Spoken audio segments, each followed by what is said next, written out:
Muy buenas tardes a todos y a todas. Les agradecemos mucho estar en este maravilloso día, a punto de iniciar este nuevo recorrido por demás interesante en estos temas que nos apasionan, nos gustan, nos mortifican, obviamente, pero también exigen de nuestra voluntad para generar estos caminos en el sentido de ir complementando desde nuestras experiencias, nuestros quebrantos, pero también al mismo tiempo nuestros aprendizajes y enseñanzas.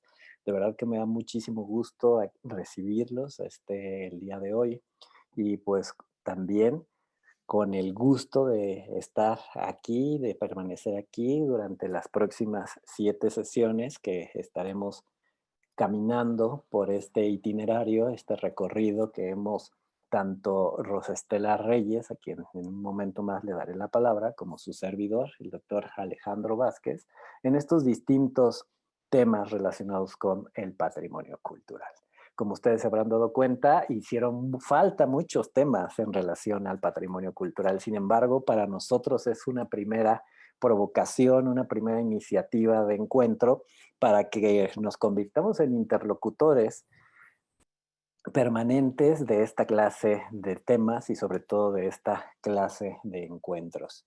En lo particular estoy también muy agradecido con el Instituto Nacional de Antropología e Historia, Delegación Querétaro, que también se ha sumado a esta iniciativa con distintos investigadores, con distintos conocedores en materia del patrimonio y también obviamente al Instituto Nacional de Antropología e Historia a nivel nacional, porque también nos van a acompañar distintos compañeros y distintos colegas de distintas latitudes, ¿no? Por ahí ya estoy viendo a mi queridísimo amigo Omar Vázquez desde Oaxaca. Bienvenido, querido amigo Omar, adelante, mucho gusto en estarlos recibiendo. También estoy viendo a colegas y amigos de la Ciudad de México, de Chetumal, de distintas latitudes, entonces estamos muy, muy, muy contentos también. Estamos justo en este momento iniciando este gran momento de nuestra sesión número 1 y quisiera darle la palabra a la maestra Rosa Estela Reyes para darnos esta bienvenida. Hola, mucho gusto a todos, buenas tardes. Pues nosotros también estamos muy contentos de, como dice Alejandro, ver qué pasa con esta aventura. Muy agradecidos con la respuesta de nuestros invitados, a quienes recibimos con mucho gusto y mucho cariño, el arquitecto Arturo Balandrano, que estará con nosotros en esta ocasión. Y bueno, pues aceptar provocaciones de una institución hermana como es la universidad, pues siempre es un gusto que nos provoca no solo la reflexión, sino las posibilidades de intercambiar puntos de vista, de reflexionar, de apropiarnos de nuestro patrimonio, de nuestra ciudad, de poder armar planes a futuro. Bueno, todo lo que en el Instituto de Antropología hacemos en lo general, pues nos gustaría mucho hacerlo en lo particular en el estado de Querétaro. Y bueno, qué mejor idea que este tipo de cursos que nos permite llegar a mucha más gente, recibir las experiencias de otros lugares que sin duda serán muy semejantes y que en la medida en que lo tengamos visualizado, pues hemos de encontrar nuevas formas de proteger nuestro patrimonio. Así que, pues, no me resta más que agradecer, felicitarlos a todos ustedes que estén con nosotros y a los ponentes por compartir su experiencia y sus conocimientos. Muchas gracias y mucho gusto. Muchas gracias, querida Rosy. Y bueno, pues vamos a ir entrando en materia y voy a permitirme compartir la pantalla para ir dando cuenta de la presentación del día de hoy. Bueno, pues si se fijaron, nuestro curso que tenemos de 30 horas tiene una organización un poco estratégica. Si se fijaron, nuestras letras claves serán el ABC, ¿no? Jugando también como con estas herramientas básicas para el abordaje de algún fenómeno, de algún problema y sobre todo de algún elemento de estudio. Lo consideramos así desde la posibilidad de ir habilitando estos abordajes, búsquedas y controversias. Nos interesa mucho que podamos, con nuestros distintos invitados que nos acompañarán a lo largo de las sesiones, reflexionar esta estructura de las búsquedas y de las controversias, como sabrán todos los interesados que se encuentran aquí el día de hoy. Cuando hablamos de temas de patrimonio cultural, sí estamos hablando específicamente de búsquedas totalmente articuladas al espíritu del tiempo, donde desde la logística local, la nacional y los sistemas normativos globales imperan desde una lógica de estrategia, ¿no? Y en esas búsquedas, pues hemos encontrado experiencias innovadoras y también hemos encontrado formas alternativas de hacerle frente a las controversias inherentes al patrimonio. Un poco la mecánica de todas las sesiones, y de aquí no nos vamos a tardar con mucho para dejarles un poquito la ruta que vamos a tener en todas estas nuestras sesiones que vamos a estar coincidiendo los días lunes. Entonces tendremos siempre una primera sección relacionada con lo que le llamamos los abordajes, ¿no? ¿Cuáles han sido aquellas distintas líneas, los lineamientos, los enfoques, los posibles estados de la cuestión de cada uno de los temas? Como se fijaron, vamos a ir pasando por distintos temas relacionados con desde la lógica de la monumentalidad vinculada hacia los centros históricos, las zonas arqueológicas, hasta llegar a una materia prima mucho más movediza, como lo pueden ser las declaratorias de patrimonio cultural intangible. Entonces, en cada una de nuestras sesiones tendremos una primera parte que es una parte introductoria, donde haremos un estado de la cuestión y específicamente me tocará a mí ir calentando como el escenario, siguiendo en el argot del teatro y calentando las tablas, para que posteriormente estemos en un conversatorio. Si se fijan, el día de hoy tenemos 3 maravillosos y grandes conversadores. Creo que también por ahí llegaría un cuarto conversador, por supuesto. Y la idea es justo esa, que en una primera parte tengamos como el estado de la cuestión para ir calentando como los motores y en una segunda parte pues demos la voz en un sentido más de conversatorio hacia aquellos que desde su expertise, su trayectoria, han hecho frente de estas búsquedas, de estas controversias y generando posibles estrategias a los retos inherentes al tema de patrimonio. Entonces, desde ahí, estos conversatorios, siempre estará la maestra Rosa Estela Reyes animándolos, orientándolos y sobre todo siendo la que dé pauta para que los conversantes se sientan en esta comodidad y al mismo tiempo restricción del diálogo. Y bueno, finalmente vienen un momento de preguntas y participaciones y comentarios del público. Esto es importante porque nos parece interesante que generemos estos espacios y como se habrán dado cuenta, ya desde ahí ya nos falta tiempo. Siempre de estos temas podríamos seguirnos hasta el amanecer. Sin embargo, nos interesa que podamos irlos articulando y entonces les proponemos 2 estrategias. La primera es que a lo largo del conversatorio, si van teniendo alguna pregunta, la pueden ir escribiendo en el chat y luego nosotros vamos a ir registrándolas, las vamos a leer y si hay algunas que puedan ser parecidas, se contestan en bloque, siempre poniendo hacia quién están como dirigidas las preguntas en lo particular o si son preguntas donde cualquiera de nuestros expositores puede estar contestando sin ningún problema. Entonces, esa siempre va a ser nuestra ruta de destino, ¿no? Entonces, bueno, vamos a entrar en materia en cuanto a nuestra sesión del día de hoy en relación hacia las declaratorias de los centros históricos, le llamamos entre la neotradición y la sobremodernidad. Los abordajes que han existido a lo largo de América Latina sobre el tema de los centros históricos y su relación con las declaratorias tienen que ver con distintos enfoques en términos disciplinares. pero usualmente son aquellos expertos relacionados con el tema de la antropología, con el tema de la historia o con la experiencia de la gestión cultural, los que han dado cuenta de cómo estos fenómenos se han manifestado a lo largo y ancho, no solamente de nuestro país, sino de América Latina.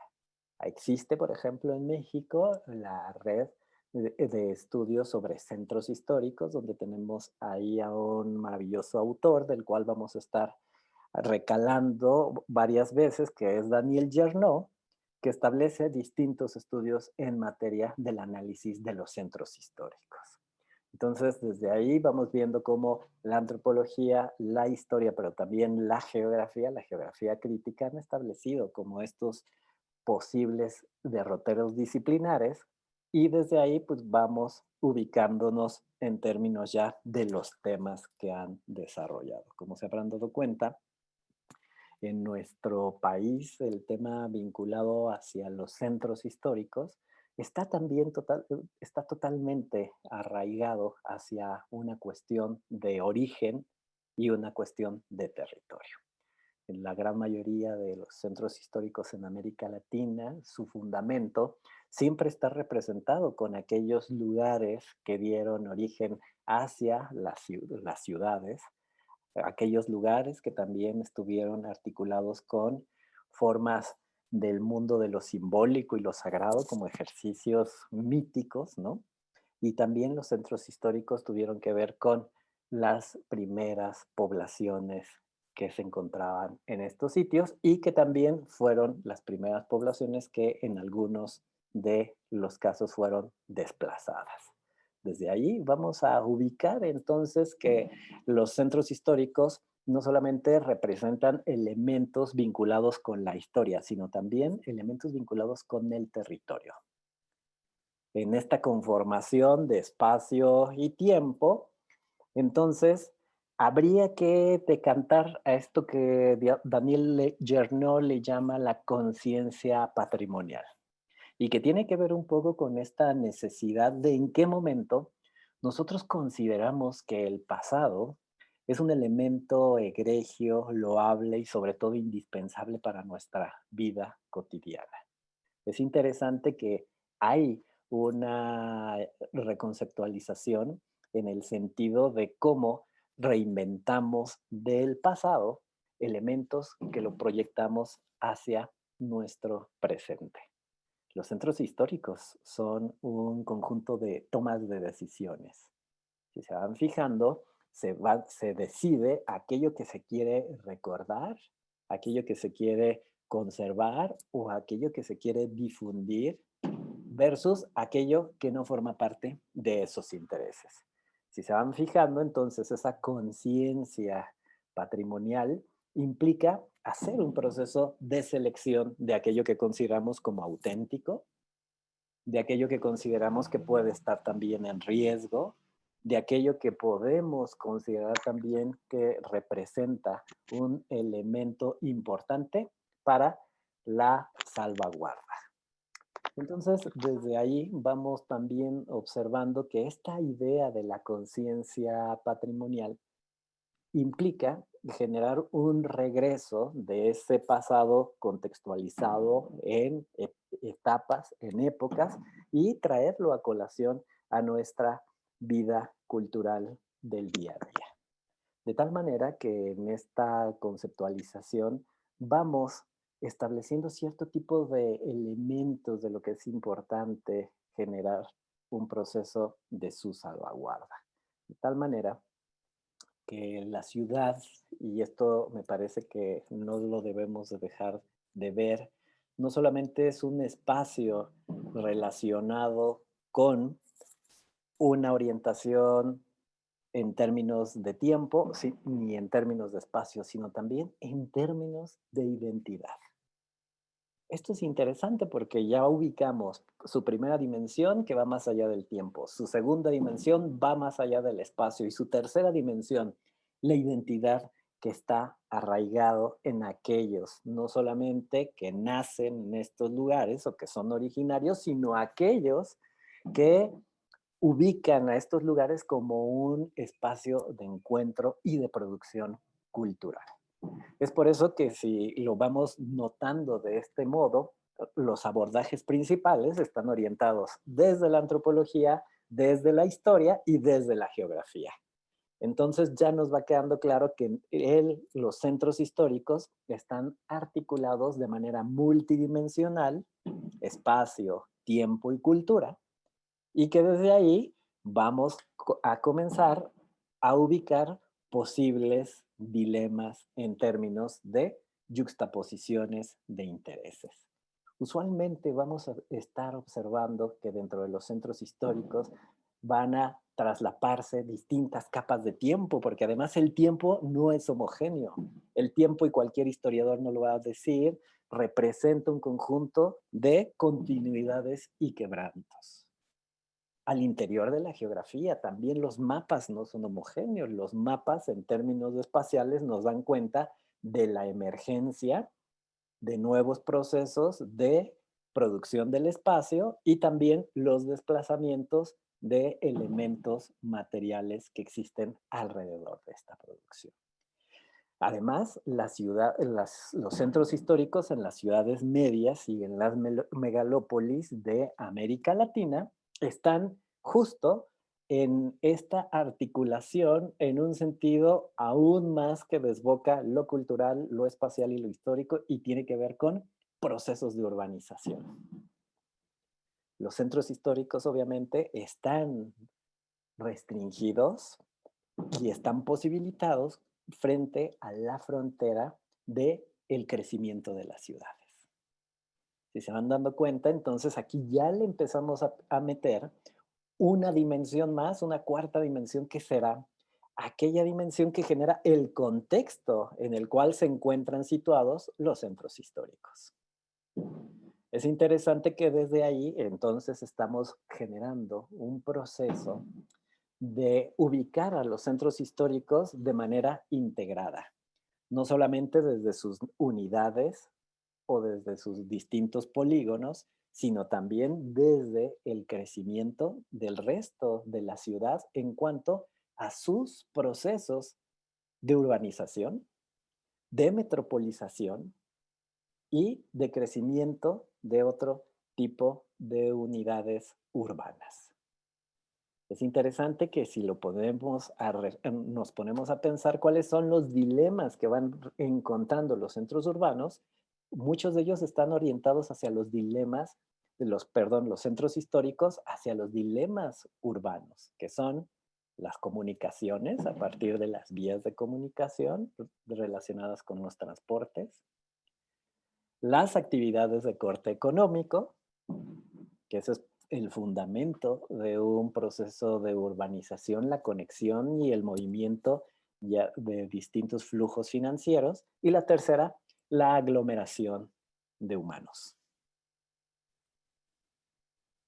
Es interesante entonces que vamos viendo que esto va generando un maravilloso caldo de cultivo para distintos dilemas.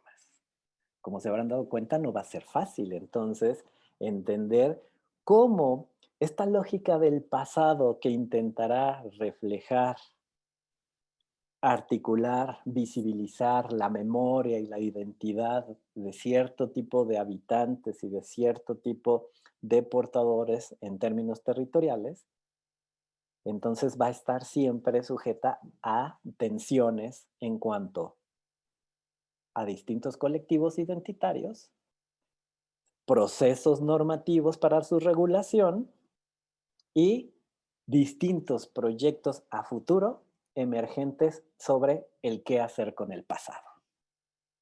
Si se fijan, lo interesante que tiene esta pregunta es qué hacemos con el pasado, en dónde lo ponemos. Lo ponemos en los monumentos, vamos sacando de la zona de monumentos la memoria, la vamos en un efecto centrífuga, modificando hacia otros nuevos centros y hacemos que las ciudades, por lo tanto, frente a sus centros históricos, vayan acomodando la memoria como si se tratara de esta metáfora del juego de Tetris, donde mejor nos venga en una forma de redimir a las identidades, de producir económicamente y de generar una visión políticamente loable sobre lo que somos. A partir de ahí, y ya lo hemos empezado a ver en estas distintas postales que les he enseñado, todos y cada una de nosotros ya los vamos ubicando y vamos viendo cierto tipo de lógicas que de pronto cuando cerramos los ojos y nos ubicamos en dimensiones, colores, paletas, iluminaciones, formas y estrategias para esto, para la orientación de estos contextos, vamos entendiendo justo esta lógica de establecer cierto tipo de lineamientos. Entonces, esto simple y sencillamente es lo que estábamos hablando hace un momento, por lo tanto va a establecer distintas tensiones, ¿no? Entre aquellos que digamos, oigan, es que ya nos están destruyendo nuestro pasado, destruyendo nuestro origen, destruyendo nuestra memoria, y aquellos justo que lo que están diciendo es que están produciendo una ciudad de frente al mundo contemporáneo. Es interesante que si se fijan, en todas las discusiones relacionadas con el qué hacer de los centros históricos siempre girará en los polos de la tradición y la modernidad. Siempre estaremos girando. Si se fijan, los nuevos proyectos que tengan que ver con desarrollos inmobiliarios, desarrollos comerciales, siempre intentarán encontrar desde la lógica de la tradición o la memoria y el pasado elementos para catapultar sus proyectos de cara hacia el futuro. Piénsenlo en cada una de las ciudades que ustedes conocen y la lógica de centro histórico siempre albergará elementos de la memoria. Es interesante cómo este autor, Daniel Yerno, en sus distintos análisis sobre los centros históricos en nuestro país, ubica perfectamente este gran dilema en términos del movimiento. No se trata solamente de materiales, de edificios, de elementos objetivos, sino también se está justo orientando todas estas grandes masas de materiales en términos de intereses vinculados ahora con tensiones locales frente a dilemas globales. Porque además los centros históricos no se quedaron en el pasado, sino todos los centros históricos están catapultados en el mundo de la globalización. Cuando hablábamos, por ejemplo, de los centros históricos como fundamento del espíritu del Estado-Nación en América Latina a partir de 1950, 1960, ubicábamos a los museos como estos forjadores de la identidad, a los grandes edificios de las instituciones como elementos orientadores, casi casi como capillas sixtinas de lo que era la nación. Sin embargo, también al ver el desprendimiento del Estado-Nación, como lo ubicábamos en un solo territorio, en una sola historia y en una sola geografía, ubicamos ahora también a este nuevo Estado en términos de sus hiperconexiones globales. Si a esta tradición donde ubicábamos a los centros históricos en esta yuxtaposición de identidades, en términos de las originarias, luego aquellas que van llegando y luego aquellas que se van acomodando, en términos de lo nacional, de lo étnicamente diferenciado, pues ahora súmele aquellas que se articulan de corte global.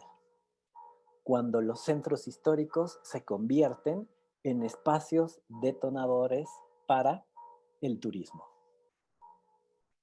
Es a partir de ahí donde vamos ubicando una nueva tensión que tendrá que ver con la preservación, pero también con el entendimiento del patrimonio como capital cultural. Cuando lo comprendemos como capital cultural, entonces nos despojamos de esta idea conservacionista de las urnas de cristal, de los capelos, de los museos, de lo solamente apreciable a los ojos, pero imposible de manipular. Justo cuando pasa en esta lógica del capital cultural, entonces, por lo tanto, implicará su capacidad de manejo. Si estamos preservando, entonces no podemos establecer equilibrios en cuanto a su manejo. Y es desde ahí que vamos ubicando que estos procesos no son nuevos en términos de este Estado-nación en la globalización. Los centros históricos de las ciudades siempre han pasado por estos procesos en términos de la conformación de intereses diferenciados, como esta necesidad también que les da hasta cierto punto procesos de revitalización y también procesos de actualización de lo que consideramos la memoria o de lo que consideramos el elemento indispensable para el desarrollo de nuestra cultura. Entonces, esto quiero que también quede claro porque parecería que es en este momento, cuando estamos ya en una yuxtaposición de distintas identidades, que estamos destruyendo el patrimonio o que se está destruyendo el patrimonio. Cuando lo hemos visto, y como lo señalan en distintos estudios, las investigaciones de Yerno, pues hacia 1950 con la modernización del Estado, pues ahí ya se generó bastante destrucción en términos del patrimonio y que no hubo tampoco mucha reglamentación en el sentido de qué elementos mantener en pie. Es a partir de ahí que nosotros estamos ya frente a esta idea de necesidad de qué hacer con el pasado, en el sentido de que estamos habitando en estos centros históricos que están articulados a distintas presiones y sobre todo que vamos ubicando que se tiene que tener decisión en cuanto al qué hacer. Los modelos contemporáneos, obviamente, y ya a partir de aquí ya vamos dándole cierre a esta presentación de abordajes, pues consideran dos elementos interesantes para no perder de vista, ¿no? Donde la idea de la preservación pues siempre estará atravesada por esta vigilancia, ¿no? Esta omnipresencia de todo aquello que se considera como indispensable, esencial, auténtico, o sea, no me toquen mis esencias. Y por otro lado, está esta otra tensión articulada con de las esencias, todo lo que no sea esencia se puede utilizar en materia de difusión, de investigación, de preservación y, ¿por qué no?, de desarrollo económico. Entonces, es interesante que desde ahí, esta otra perspectiva, cuando ubica el patrimonio como capital cultural, pues por lo tanto hace que se establezcan lineamientos para el fomento de actividades económicas. Sin embargo, ¿qué es lo que ha sucedido a lo largo y ancho de América Latina? Es que se ha tomado como el santo grial de las respuestas a las estrategias económicas, al turismo en los centros históricos, como la estrategia única o la estrategia de vanguardia para el desarrollo económico de estos lugares. Interesante también que a lo largo y ancho de América Latina, los lugares con denominaciones vinculadas a centros históricos son espacios de los cuales se encuentran usualmente tierra adentro. ¿Qué quiere decir? Que por sí mismo no generaban cierto tipo de espacios atractivos al visitante como aquellos espacios articulados con la naturaleza, especialmente como los destinos de playa que se convirtieron en lugares muy populares en el siglo pasado, entre la década de los 70 y los 80. La confección del concepto de los centros históricos tuvo grandes aprendizajes en términos de su manejo dentro de las políticas económicas de América Latina. Sin embargo, ya llevamos desde la década de los 90 probando una y otra vez más este modelo y hoy en día pues ya nos encontramos frente a grandes dilemas que se están abriendo y que se están mostrando de una manera mucho más palpable en este mundo que progresivamente comienza a articular identidades cada vez más en tonos de la globalización.